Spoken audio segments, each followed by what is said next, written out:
तर मित्रांनो, आज मी तुम्हाला सांगणार आहे एक अशी कथा जी ऐकल्यानंतर डोळ्यात पाणी येते, छातीत ऊब येते आणि मनात एकच प्रश्न उरतो. मी माझ्या आईसाठी काय केले? ही कथा आहे गरुड पुराणातील पक्षीराज गरुडाची आणि त्याच्या आई विनतेची. बहुत पूर्वीची गोष्ट आहे. महर्षी कश्यपाच्या दोन पत्नी होत्या. एक विनता आणि दुसरी कद्रू. कद्रूला हजारो नागपुत्र झाले. तर विनतेला फक्त 2 अंडी मिळाली. विनता अधीर झाली. एक अंडे तिने वेळेपूर्वी फोडले. त्यातून अरुण जन्मला, पण अधुरा. त्याचे शरीर अर्धेच तयार झाले होते. अरुणाने आईला शाप दिला आणि सूर्याच्या रथाचा सारथी बनून आकाशात निघून गेला. दुसरे अंडे मात्र पूर्ण काळाने फुटले. त्यातून एक तेजस्वी, शक्तिशाली पक्षी बाहेर आला. त्याचे पंख सोनेरी, डोळे अग्नीसारखे आणि शरीर पर्वतासारखे विशाल होते. त्याचे नाव ठेवले गेले गरुड. गरुड जेव्हा लहान होता तेव्हा त्याला भूक लागली. आई विनतेने त्याला सांगितले, मुलाजवळच एका तलावाजवळ 2 हत्ती आणि 1 कासव आहेत. ते तुझे भोजन होतील. गरुडाने उड्डाण केले, त्या दोघांना नखांनी पकडले आणि आकाशात उंच गेला. तेव्हा त्याला समजले, हे दोघेही एकेकाळी भाऊ होते. शापामुळे ते हत्ती आणि कासव झाले होते. गरुडाने त्यांना मुक्त केले आणि पुढे गेला. गरुड मोठा झाला, त्याची शक्ती अफाट होती.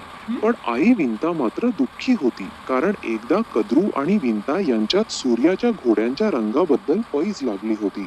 कद्रूने फसवणूक केली. तिच्या नागपुत्रांनी सूर्याच्या घोड्याला काळा रंग दिला आणि विंता हारली. त्यामुळे विंता कद्रूची दासी बनली. गरुड जेव्हा हे समजला तेव्हा त्याच्या हृदयात आग भडकली. तो आईच्या पाया पडला आणि म्हणाला, आई तू दासी झालीस. मी तुझे पुत्र असूनही तू गुलामगिरीत राहणार आहेस, हे मी कसे सहन करू? विंता डोळ्यात पाणी घेऊन म्हणाली, मुला आता काहीही करता येणार नाही. कद्रूची अट आहे, जर तू स्वर्गातून अमृत घेऊन आलास तरच मी मुक्त होईन. गरुडाने निर्धार केला. त्याने आईला नमस्कार केला आणि आकाशात उड्डाण केले. त्याचे पंख इतके जोरात फडफडले की पृथ्वी थरथरली. समुद्र उसळला आणि देवतांनाही भीती वाटली. स्वर्गात पोहोचल्यावर इंद्राने त्याला थांबवले. गरुडा तू कोण आहेस आणि अमृत कशासाठी हवे?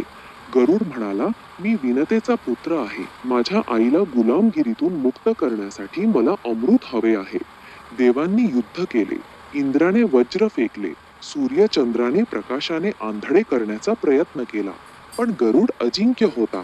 त्याच्या पंखांच्या वाऱ्याने देवता विखुरले. त्याने अमृत कलश हाती घेतला. परत येताना मार्गात भगवान विष्णू उभे राहिले. गरुडाने नमस्कार केला. विष्णू म्हणाले, गरुडा तू अमृत घेऊन जात आहेस, पण तू स्वतः ते का पीत नाहीस? अमर होऊन जा. गरुडाने डोके खाली केले आणि म्हणाला, प्रभू मी अमृत आईसाठी आणले आहे. मी स्वतः ते पिणार नाही. माझ्या आईची मुक्ती हीच माझी अमरता आहे. भगवान विष्णू प्रसन्न झाले.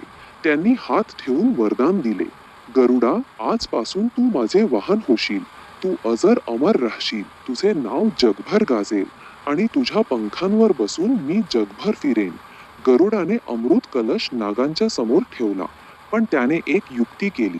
त्याने नागांना सांगितले, अमृत पिण्यापूर्वी स्नान करा, पवित्र व्हा. नाग स्नानाला गेले. तेव्हा इंद्राने अमृत कलश परत घेतला. पण विनता मुक्त झाली. गरुडाने आईला मिठी मारली. आईचे डोळे पाण्याने भरले. तिने मुलाला कुरवाळले आणि म्हणाली, मुला तू फक्त माझा मुलगा नाहीस, तू माझा देव आहेस. गरुडाने अमृत स्वतः न पिता फक्त आईसाठी आणले. त्याने स्वर्ग जिंकला, देवांना हरवले, भगवान विष्णूंचे वाहन झाले. पण त्याच्या मनात एकच गोष्ट होती, आईची मुक्ती. मित्रांनो, ही कथा फक्त पौराणिक नाही.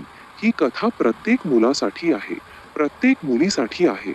आपण मोठे होतो, कमाई करतो, गाड्या घेतो, घर घेतो, पण आईच्या पाया पडून एकदा तरी विचारतो का, आई तुझे दुःख मी घेऊ का? गरुडाने दाखवले की खरा पराक्रम शस्त्रात नाही, शक्तीत नाही, तो प्रेमात आहे, त्यागात आहे, आईच्या पायांशी झुकण्यात आहे.